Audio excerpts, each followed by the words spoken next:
Okay, we are recording.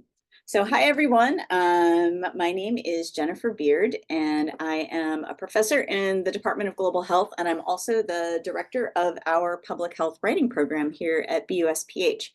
And I'm delighted that you're here. It looks like maybe going to be a small group, and that's just fine because then we can have a bit more of a conversation. But if you would be willing and able, I would love it if you turned on your cameras so that I can see you and feel like I'm talking to some people rather than just names. And I'm hoping that we can make this a little bit interactive.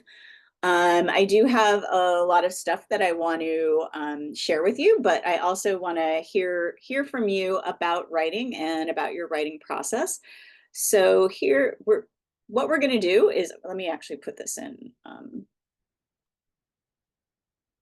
presentation mode. So we're going to talk about the joys and challenges of public health writing. And what I'd love for you to do as we're getting started, and I'll actually just take 30 seconds to let you do this without having to hear me in the background. In the chat, if you don't mind, please introduce yourself and tell us something about your relationship to writing. For instance, do you enjoy it? Do you dislike it? Do you fear it? All of the above, depending on what type of thing you're writing, just something like that. And then what is your writing process to the extent that you feel like you understand it? Do you usually get to work right away and work a little bit every day? Do you procrastinate? No judgment. I do all of these things and feel all of these things. So it's just a way of kind of getting the conversation started.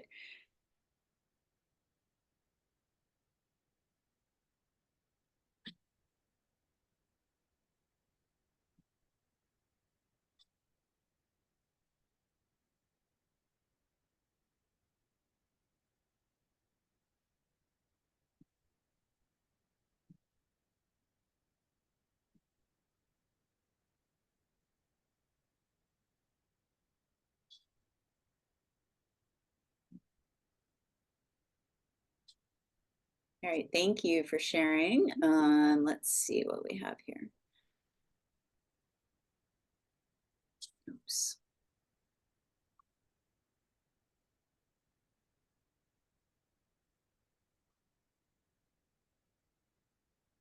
Okay, so Mia, I love writing about certain things, but writing about other things stresses me out, and I can get writer's block. I completely agree. I feel that way all the time. And then we have Guadalupe. I tend to fear writing and usually procrastinate about it, which I need to stop doing. Well, yes, it's true. And hopefully our conversation today might give you some ideas about how to do that. Hi, Paige. Let's see. I neither hate nor love writing. However, I prefer numbers. Ah, okay. And you like to get to work right away. Danielle, I always liked writing and journaling. English was always my favorite class. I usually like to get to work right away and then work a little bit each day. That's great. Sounds good. Okay. Lynn's or my relationship with writing is not that good. Thank you for being honest. When I write, I tend to write a lot in a less concise and precise manner, something I'm interested in working on. I can relate to that. I tend to be a pretty wordy writer myself. I generally enjoy writing a lot. I feel more stressed about academic writing because I feel more pressure for it to be perfect. Ah, perfectionism. Yes. I prefer to start right away. But the pressure can cause me to procrastinate. Isn't it interesting how that works? That you feel so much pressure to get it right and get it perfect, but it's so much pressure that it makes it difficult to start. And then Mia, I think we heard from you already. My process is just typically to sit down, start typing something good, get the juices flowing. Okay, and Paige is multitasking off camera. So this is a great start. Thank you all so much for joining in and sharing. So what we're going to talk about today is writing as a process and a practice, about USPH writing resources, and then kind of the very specific goals of public health writing, or what makes it different. And then if we have time, and I think we will, I have a bunch of resources at the end of this slide deck, and I'm actually, now that most of you are here, I'm going to share the slide deck in the chat so you can follow along as you will, and you can also just have it as a future resource. I'll also be sharing this as well as the recording with your PH professors, but you can also have it. And anything that you see that's linked here, you can, most things are linked, and if you put the slideshow in slideshow mode, you should be able to access the links easily. So we'll talk about a really great resource that I love called 20 Questions that you can, it's basically 20 questions you can ask yourself toward achieving civic clarity. And another thing that I like to do is use a checklist. And then we can talk a bit about some resources for helping you polish your writing. So, all right. I'm just moving things around so I can see. So if you don't mind, if you're not already muted, please mute. And then if we get to a point where you're talking, I'm going to mute you, Bethlehem. Wait to a point where we're talking, then you can remember to unmute. But this is sort of my philosophy of writing, and it's really just the way it works. It's not even a philosophy. It is fact. Everyone, no matter how experienced or confident or anxious about their writing, benefits from taking a deliberate practice approach. Writing is difficult. We all struggle. We all need feedback. We all need to revise. The process has few shortcuts. It always takes longer than you want it to. But working hard at it has many rewards. So during your time here at BUSPH, we invite you to engage in a deliberate practice approach. And I'll talk a bit about what that means to your writing. So basically, the most simple way to say it is that we're all, over the course of our lives, improving our writing, becoming better writers, figuring out how to do whatever it is that we need to do in writing in a way that conveys what we're trying to communicate more clearly. It's even the most famous writers, your favorite writers, they have to work at it really hard. They write multiple drafts. They deal with procrastination and perfectionism, and you will too. And so my hope is that we can provide you with some resources, and I think also just the confidence of knowing that you will experience some challenges as you're writing, and that's okay. That's what writing is all about. So I'll just tell you a little bit of my backstory. I am a professor here, but I came here to BUSPH as an MPH student many years ago. And I already had my PhD in English literature, so I thought I knew how to write. I had been teaching writing, in fact. But when I then had to write public health papers, I really, really struggled because they were completely different from the kinds of papers that I was used to writing as an English major. And so what were some of those differences? First of all, there's just, with public health, almost all public health writing, you really need to be thinking about your audience. Like, who is reading this? In my education up to that point, before I joined the MPH program, I'm not sure I ever really thought about that, to be honest. Even when I wrote my dissertation, it would have been a best dissertation if I had thought about that, but it was never stressed as an important thing. And here in public health, we're writing for a specific purpose. Like, somebody is reading your work because they've asked you to do something, or you have a responsibility to do something, to communicate, and they need something from you. They need information, they need analysis, you know, they need all sorts of things. And what you're doing is you're rarely just writing for the sake of expressing yourself, which is not to say that you shouldn't do that. You should. And working creativity in whenever you can in small ways is great. But it's often, very just kind of technical or professional writing that can, however, get really marred with jargon and lots of scientific language and super long sentences. And so the thing you have to remember is that as you're learning all that jargon, which is exciting, and you're learning about epi and biostats, et cetera, and policy, you still need to remember how to, or keep working on and practicing communicating the difficult and complex things that you're reading about or that you're learning about in a clear and concise way for so that anybody can understand. And even experts don't really want to read a lot of jargon. I don't want to read a lot of jargon. I can usually understand it if I work hard, but I don't want to work hard. I already have work I have to do. So, I really appreciate it when somebody, if they're sending me something that I need to read, that I know that they thought about me and about what I needed from that communication. So, the question you're always asking yourself is sort of like, what are you trying to accomplish with your writing, and being clear about that in your writing. So another thing I think that sets, and that was very, um, I don't know if startling is the word, but it was difficult when I joined the MPH program, because I was used to writing one kind of paper, and it was, I was analyzing novels, and they didn't have these very specific kind of functions. And the thing is that in public health writing, you're often writing documents that have a specific kind of function. So a funding proposal, a research protocol, a literature review, a policy brief, a situation analysis. If you're taking ICPH, or I shouldn't use that acronym. It's Individual, Community, and Population Health, PH 720. If you're taking that core course, then you're working on this determinants and strategies analysis. And that, I believe is still 3 different documents that have kind of different purposes.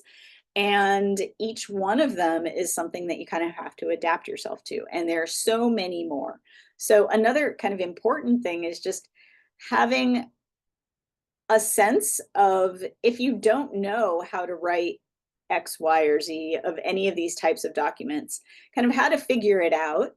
And then also really paying close attention to instructions, because with something like a funding proposal or a research protocol, you're usually kind of, they're very deep, and this is certainly true for your determinants and strategies analysis, very detailed instructions. And following them is important, and it's also a skill.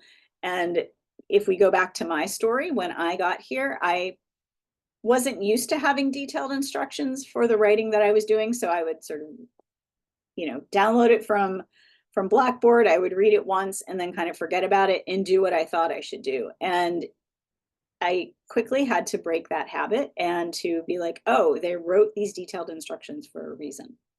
And, sometimes following the detailed instructions in the real world can be the difference between having somebody read your proposal and fund your proposal, or throw it out before they've even read it because they see you haven't followed the instructions. So what I want to do just very quickly is give you an overview of some resources that we have here at BUSPH.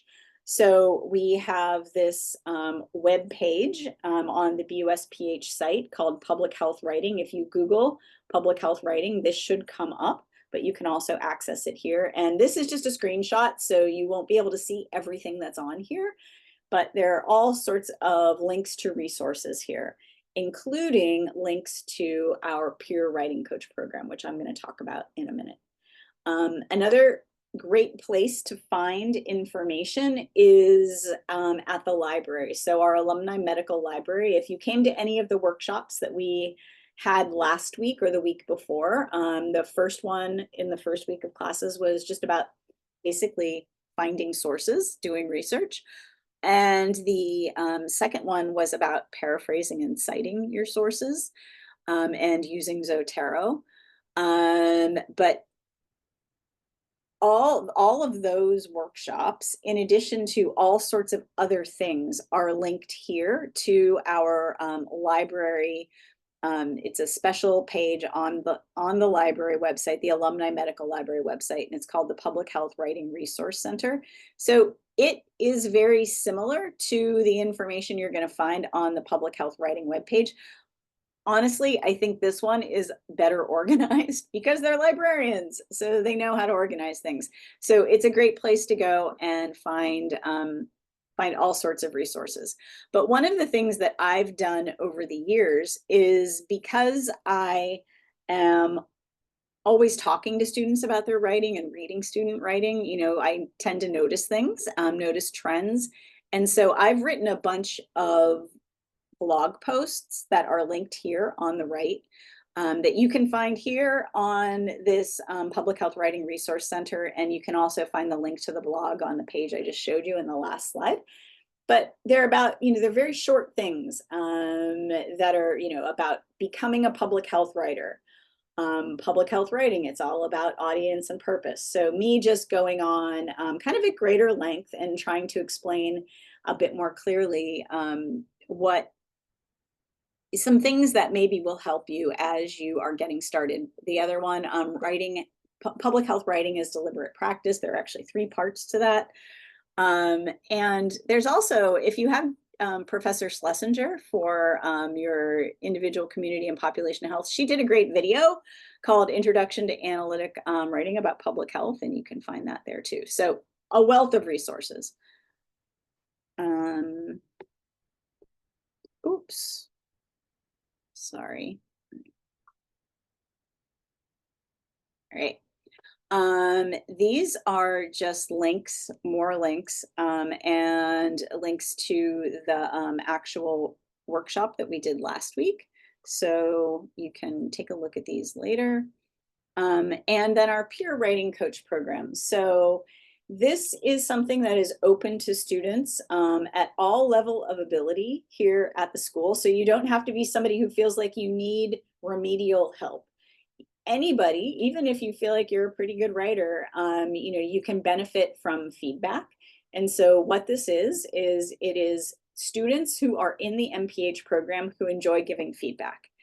And you can make appointments with them, give them your draft ahead of time, and then you make an appointment and you meet with them for about an hour and get feedback. So it's really, really helpful. And though you can access it by just Googling BUSPH Peer Writing Coach Program, or through those 2 pages I just showed you, there are links. But what will happen is you follow the links, it will take you to something called WC Online. You just have to create an account, then it will take you to the schedule. If you do it right now, you're going to probably see that there's not much on the schedule. That's because they're still in the process of gearing up for the semester, but they've told me that within the next week or so, they will have openings for appointments. So you can make an appointment.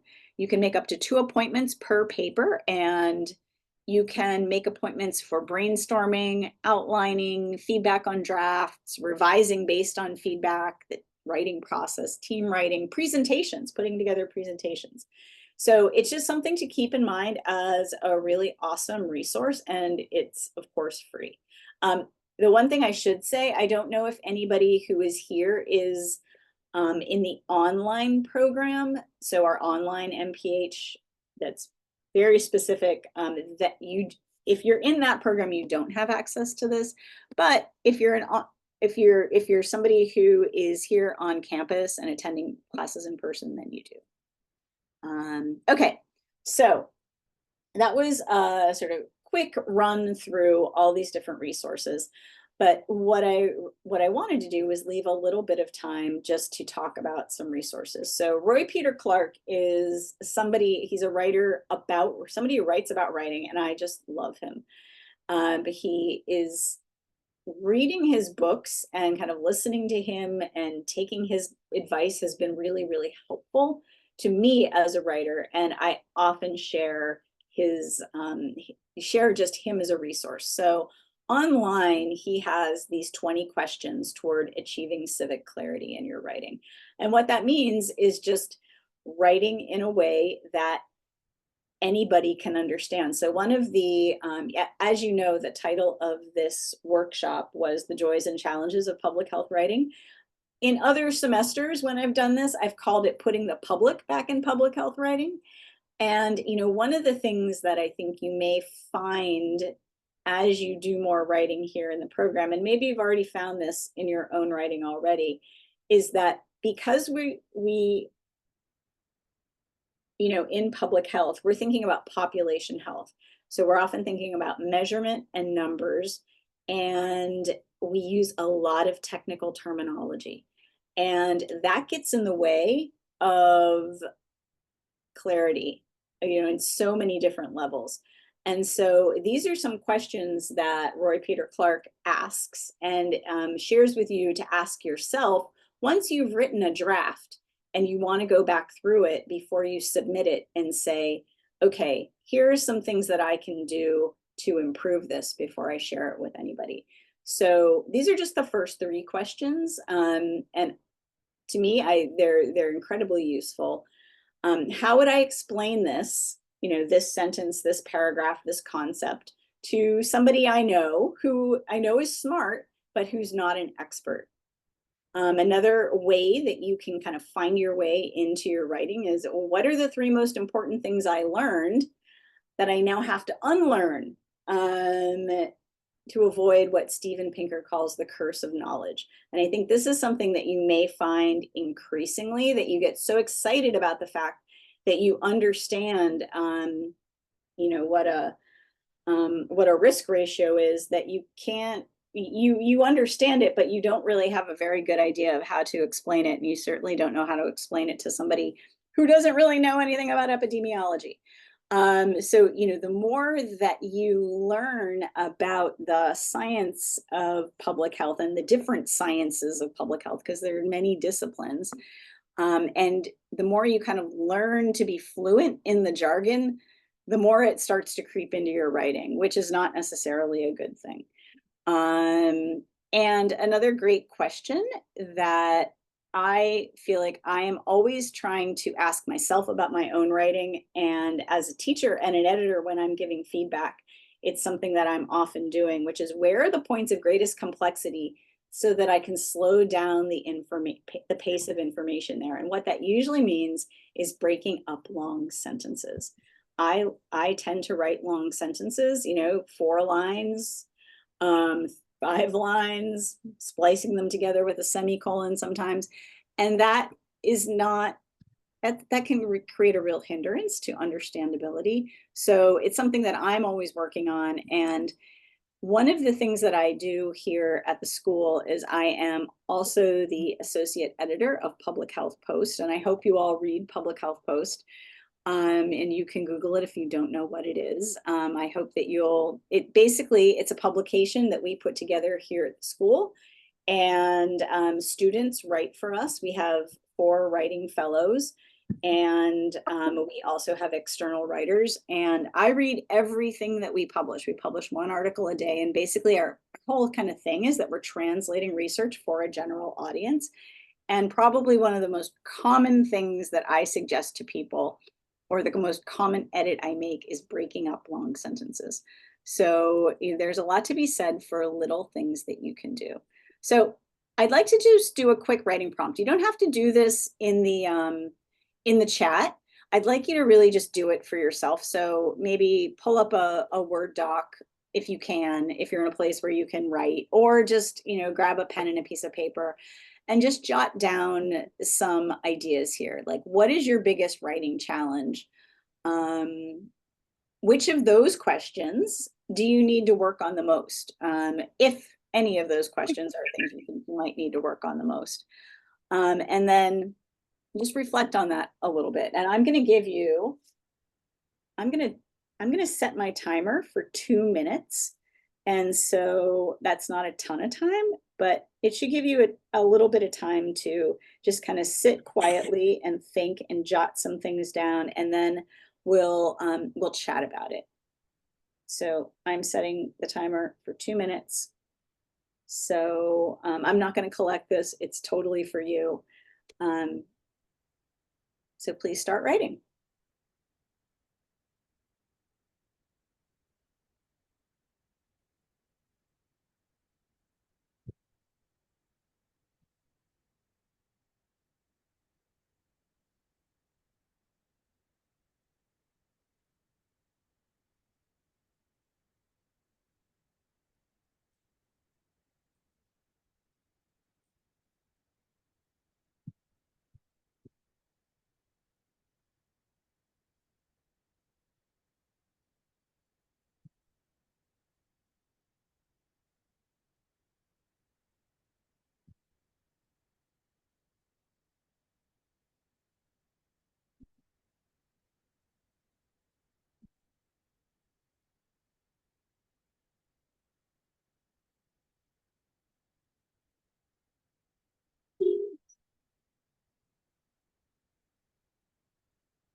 Okay, take another 20 seconds or so to finish up your thought, and then we'll chat.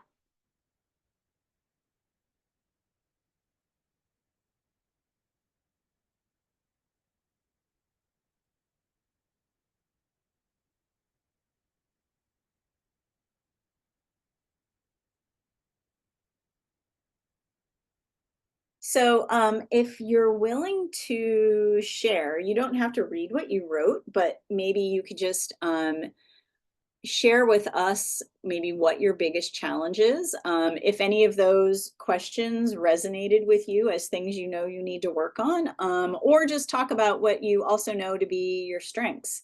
I'd just love to hear from you. So if anybody's willing to share, please do. And you can put your hand up,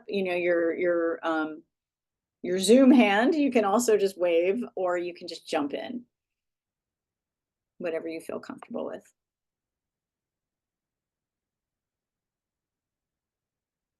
So Arda, yes, thank you.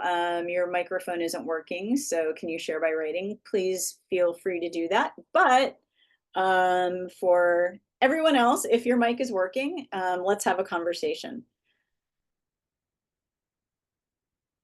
So is anybody willing to share? I can share. Okay. Okay. Introduce yourself first. Oh, yes, I'm Danielle. What I wrote down is my excuse me, sorry. My biggest challenge is getting an unfiltered first draft down. I spend so much time worrying about if I'm writing the right thing and wanting it to be perfect right off the bat. I think that's what gets in my way often. Mm-hmm. Yeah, all I can say is yeah. I understand that. I guess I don't know if it's helpful to know that nobody ever writes anything perfectly the first time. And so that's where maybe writing a little bit every day really can help, because then you're at least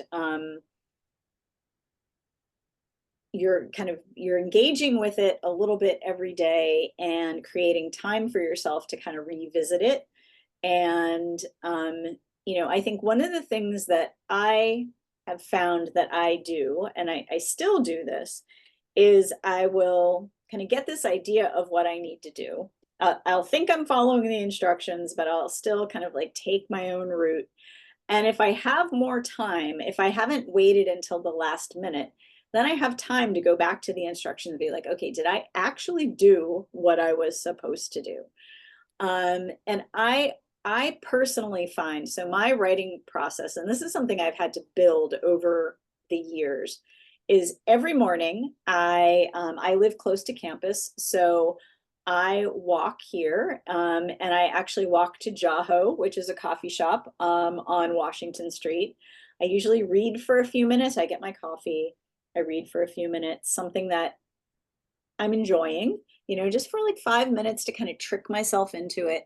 And then I set my timer and I'll write for a half hour. So I'll just work on something for a half hour. And it's surprising how much you can get done, especially maybe not in that particular half hour, but if you do it, 5 days a week or 3 days a week, or a few times a day in kind of timed bits, you'll be surprised by how much you can do. And I think if that's something you want to experiment with, it might help with that idea of I have to know what I want to write until I write it. Personally, I never know what I'm going to write until I start writing it. So that's another thing that I know I have to do. But anyone else, I would love to hear from other people.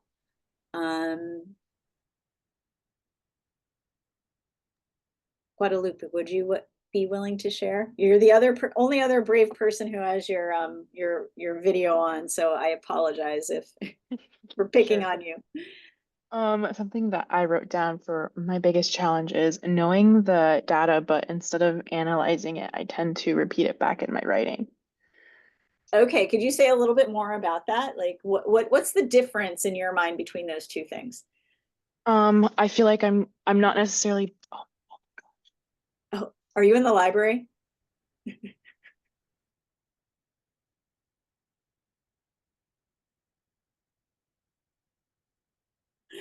So you shouldn't be talking. Have you been chastised? Oh my gosh. All right, I'm sorry I got you in trouble. Um, you can actually write in the chat if you want, but if I'm interpreting what you're saying, and I hope they can't hear me, I think you're wearing headphones, so yeah. That especially if you're thinking about like a research paper, like a journal article, you've got two different sections. You've got a section that's usually your results, and this is really true for many different types of things that you'll write in public health. You've got like maybe your lit review where you're really just saying like, here's what I found. I did this research on X, Y, and Z, and this is what I found.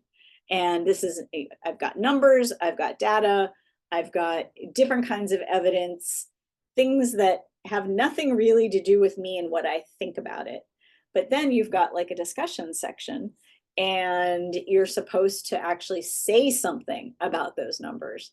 And that can be tricky. I know some people, they get to the discussion section and I can't tell you how many times I've written exactly that comment on student papers, on things that I'm editing, professors' articles, like you haven't really discussed anything. You've really just regurgitated back what it is that you found. So that can be tricky. So it's definitely good that it's something you need to work on. So Bethlehem, what's your advice for international students regarding language barriers? That is something that I would say we do have let me just think of the best way. First of all, check out all those resources that I already showed you links to. And then, one thing that you can do is you can, when the peer coaches are available, you can work with them. You can also talk to the people at Graduate Student Life, and they may be able to point you in the direction of, and the person in particular is Tenbi Mituku. And you can find her email. I don't know it off the top of my head, but she's sort of the person who is in charge of student success. So if you get in touch with Graduate Student Life, they will be able to point you in the direction of resources also if you are sort of building your writing skills. But just in terms of also being an international student, this can apply to international students, but it can also apply to people who maybe are coming from just like the hard sciences. You may not be used to writing the type of papers, or really any type of papers. Like it just might be something that you haven't had to do a lot of. So you feel like you're kind of starting from scratch. So a lot of the resources that I showed you links to and the peer coaches can be super helpful in that regard. I guess the other thing that I would do is also in your core courses, talk to your TAs, because they also, you know, they've been here in the program for some time and they can point you in a number of different directions. But definitely get in touch with Graduate Student Life. And you can also, I think there is, I'm pretty sure, but I'm not sure what it's called. There is like an international student organization here at BUSPH, and those are students who've been here for a while, so they can also point you in the direction of resources. But is anybody else willing to share what you wrote? What are your challenges, or what do you actually enjoy about writing? What do you feel like you do well?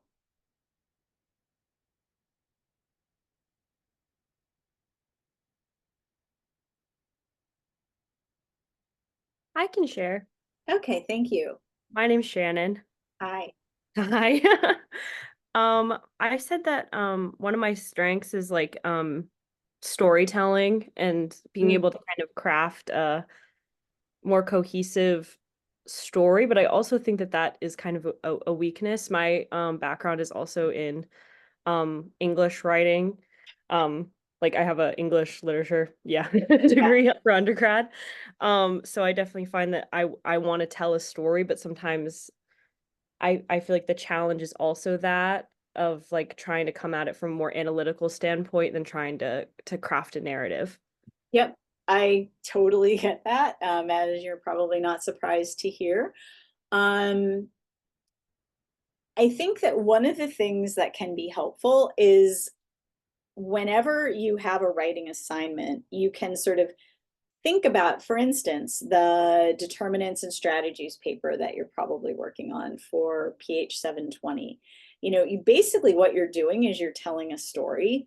And so being able to kind of figure out the story for yourself. But then what you have to do often, depending on kind of the structure that you're asked to write about it in, you then have to sort of take it and translate it into that structure. So that structure still is telling a story.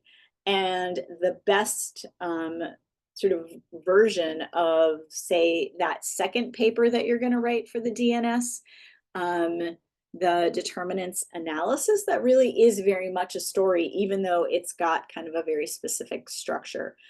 So I get it. And so I think it's just trying to adapt to these different outlines and just knowing that the instructions are your friends, but at the same time, trying to not lose that storytelling part of yourself and that love of language part of yourself, even though you might have to kind of strip down your language and, you know, not be as descriptive and as sensational.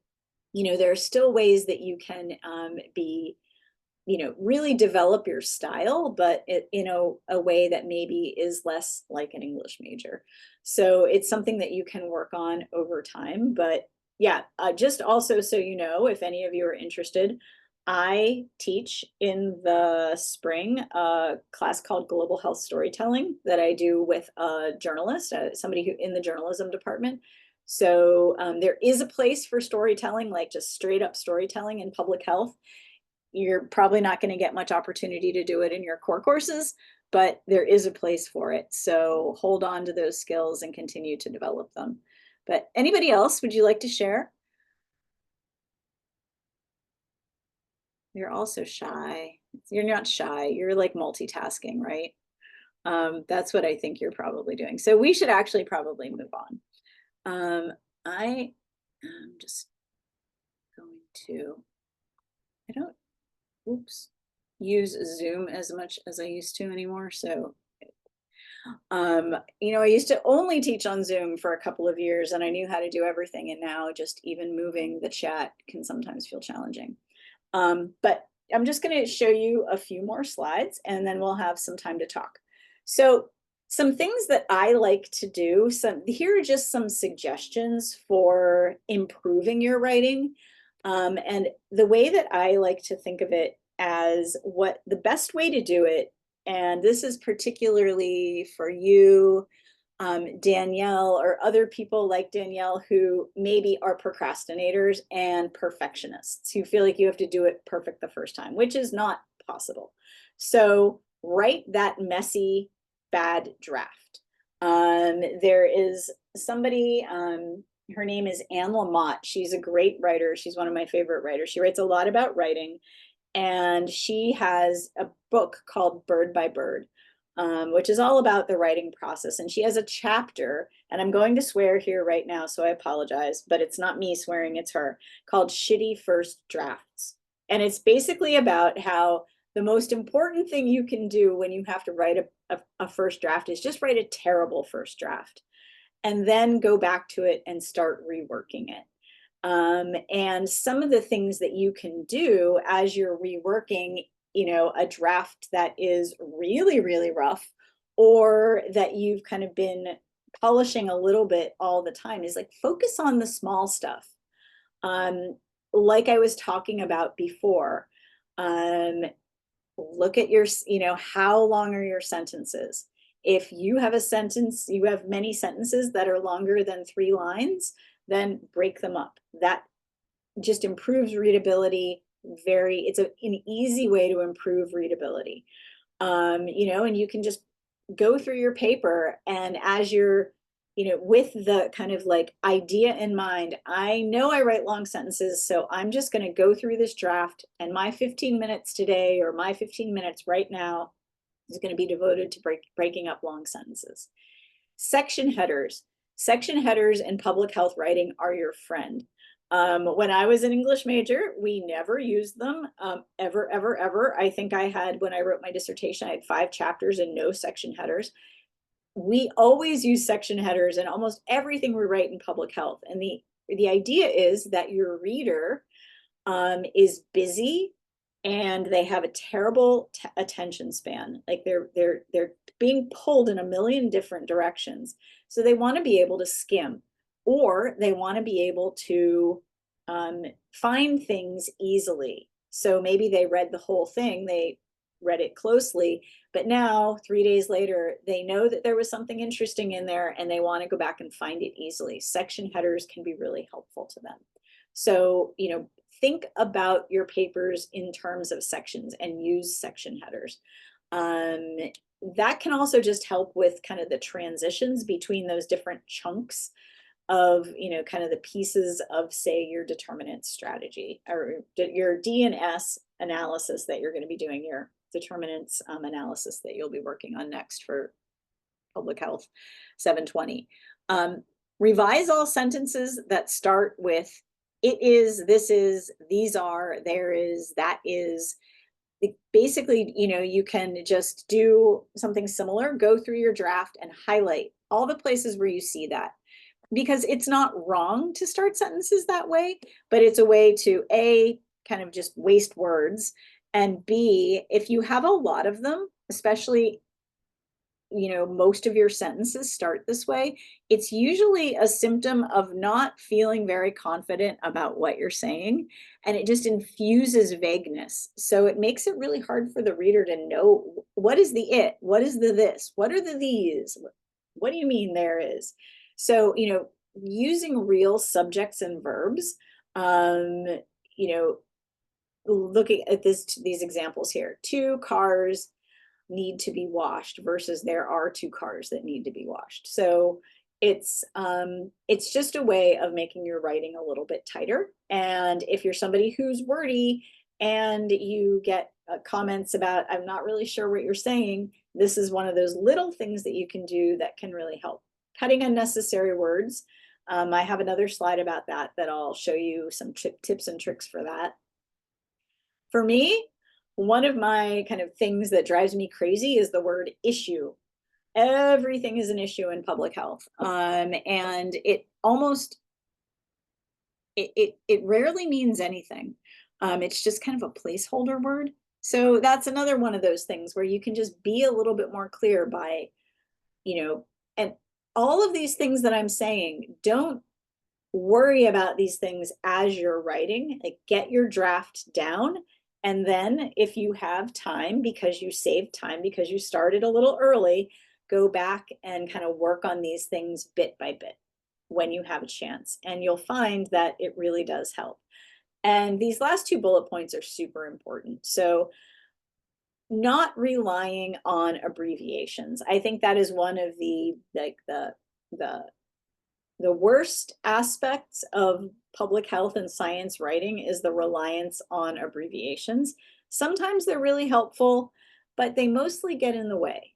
And so I know that it gets exciting because you're excited that you know what PMTCT is, which is prevention of mother to child transmission of HIV. But if you can find ways to not rely on those abbreviations, and by extension on just not relying on the technical jargon, trying to be as clear as you can. And this is something that people often ask questions about because they're like, I'm writing for other experts, so they will understand my technical jargon. And that's true, they may, but they won't always appreciate the fact that they had to work hard to understand what you were saying. So even if they understand it, we all appreciate it when somebody kind of takes the time and the effort to say things clearly and simply. So it's just something that you can, this is something that I feel like I and many of the people I know, this is like our lifelong endeavor. It's not something that you'll like figure out any of these things and do perfectly all the time. They're just things you can work on, especially once you have a draft. So let's see. And then a couple resources. So what time is it? It's 1:48. So we only have a couple minutes. This is a great book. This is also Roy Peter Clark, and it's called Writing Tools. You can actually, we have, and I don't know if I have it linked here, but if you go to the library, the BU library website, and type in this title, we have an electronic version of it, so you can read it online. I also have a hard copy that's got 1 million Post-it notes in it. It's that useful. So it's definitely worth the investment. But he also has this really great podcast where each tool is like a 2-minute little mini podcast. So, where he tells you about, improving the words that you use at the beginning of your sentence, things like that. So that is something that's super useful. Another one is the paramedic method of editing. I won't go into the details, but if you're somebody who's wordy, you can go through your sentence, just similar to the checklist that I showed you before. You can go through and, maybe print it out or just go through it and highlight all the places where and a prepositional phrase is like on the table, under the box, through the door, in the park.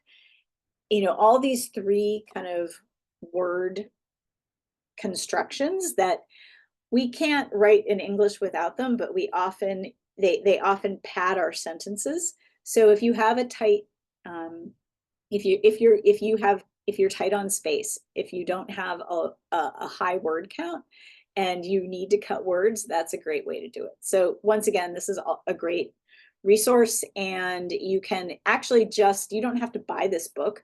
You can just Google paramedic method of editing, and it will give you some suggestions for how to do these things. So there's that list of some prepositions. So I won't. Here are some others, some that you might know. Elements of Style. Lots of people read that in high school. Super, super useful. And then Stephen King, one of the best books he ever wrote was the book about writing. So I'm wondering if we are at 1:51, and I know we were supposed to end at 1:50, but if anybody has any questions, I'll be happy to stay on for a few minutes or if you'd like to chat, but otherwise, thank you so much for joining us. But please do, if you would like to ask anything or say anything, I'll be here.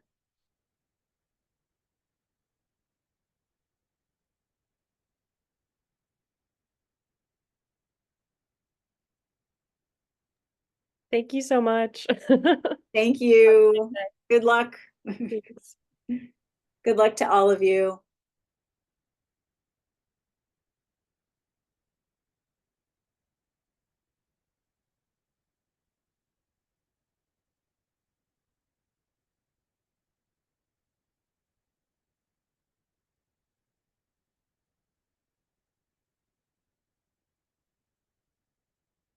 So Lynn's, Bethlehem, or Stanley, would any of you, do you have anything you'd like to chat about, or are you just hanging out? No, thank you. Maybe just to say thank you. Okay. And I took homework, so I'm going to start practicing my writing. Okay. Wonderful. Mhm. Wonderful. Yeah. Use the checklist. I think the checklist, it can be super helpful. So, and do watch for the information about the announcement that the peer writing coaches will be taking appointments, because they can be super helpful to all of you. Okay, I'll be sure to do that. Thanks All right. again. Thank you so much.